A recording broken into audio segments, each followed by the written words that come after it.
You know, this story, it really shouldn't exist. I mean, think about it. The narrator, that's me. I'm the very medium carrying these words to you. I am light. And me telling you my story, well, that's the first huge paradox we've got to tackle. See, here's the thing. I don't exactly sit still for portraits. It's just not in my nature. I'm only ever caught in the act of disappearing. So every story you've ever heard about me, it's just an attempt to grab onto something that's already vanished. But hey, let's give it a shot anyway. I want you to really think about this. And I don't mean as some kind of metaphor, but as a real physical thing. What would it actually be like to be me? To be a photon, massless, timeless, the fastest thing there is. You ready? Let's dive into my impossible story. And right away, we hit the main problem. See, stories, they need time to unfold, right? They have a beginning, a middle, an end. But for me, that's just not how my reality works at all. Everything I'm about to tell you, from where I'm standing, it's all happening right now, all at once. Movement isn't something I do. It's what I am. You can sit still, take a break. But me? There is literally no frame of reference, not anywhere in the entire universe, where I am at rest. The rules of reality just don't allow it. Okay, now let's get to the really strange part of my existence, and that's my relationship with time. This is the point where your human intuition is probably going to start to break down a little bit, and that's okay, it's supposed to. Physicists actually have a term for this. They call it proper time. It's basically the time a clock would measure if it were traveling right along with an object. Your proper time is always ticking forward, always adding up. So, what's my proper time? It's zero, always. And I don't mean a really, really small amount of time or an amount so tiny it might as well be zero. No, it is exactly zero. My world line has no duration. I don't age, I don't wait. I just am. This slide really gets to the heart of how differently we see reality. For you, a journey is a sequence of events, A to B to C. For me, the moment I'm created and the moment I'm absorbed, they're the same exact event. I don't travel from here to there, because in my world, here and there happen at the same time. Just try to wrap your head around this. Think about the oldest light in the universe. From where you're sitting, it's been traveling for almost 14 billion years.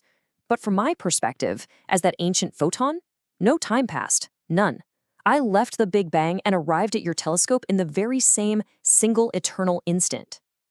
So we've established that the way I travel is, well, it's strange.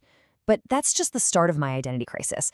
Now let's talk about what I fundamentally am, and believe me, this is where things get even weirder. This classic experiment shows off my dual nature perfectly. If you send me through one little slit, I act just like a particle. Boom, I hit the other side in a nice, neat band. But open a second slit. Suddenly I act like a wave. I interfere with myself, creating this complex pattern that looks like I went through both slits at the same time. But here's the crazy part. The moment you try to peek and see which path I took, poof, I snap right back to being a particle. Just looking at me changes how I behave. So what does that mean? It means I exist in this fuzzy state of indefinite possibilities. I'm not secretly choosing one path. I'm genuinely taking all possible paths at once. I'm like a cloud of probability, a wave of potential that only collapses into one single, definite reality the instant you measure me. Okay, so even with this timeless, probabilistic weirdness, I have a job to do. And it's a pretty important one. I'm basically the universe's primary messenger. I'm the ink that the universe uses to write its own history. And I carry a ton of information. My frequency tells you about my energy, which you see as color. My polarization tells you about the texture of things I've bounced off of. I even carry momentum. I have no mass, but I can still push things. It's my push that makes comet tails point away from the sun. And sometimes, I have this bizarre, instantaneous connection with other photons, no matter how far apart we are. All that information gets collected along my journey. An ancient photon, one like me, could carry the story of the entire universe. I could have been there when the cosmos first cleared up. I could have zipped past the very first stars as they lit up, watched your own planet form, and then, finally, ended my billions of years journey right now, right here, in your detector. And this brings us to my final act, the cosmic story I carry across billions of years. It has an endpoint. And it's a lot more personal and a lot more paradoxical than you might imagine. That ancient, timeless journey, the one that crossed galaxies and saw the birth of stars, it ends right here.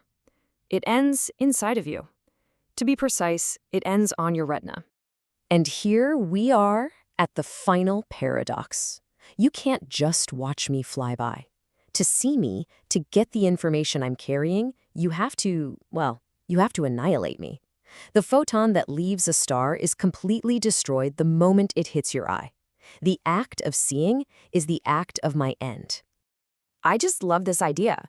Your actual experience, the redness of a sunset, the face of someone you love. That subjective reality is what's left over after I cease to exist. Your consciousness is literally built from the ashes of my journey. The photon enters your eye. It stops being itself, and in that moment of destruction, your mind receives the message. So I'll leave you with this thought. If every single act of seeing, of knowing the universe, requires the total destruction of the very thing carrying the message, what does that say about knowledge itself? Maybe to truly know something, you can't just observe it from a distance. Maybe, just maybe, you have to let it become a part of you.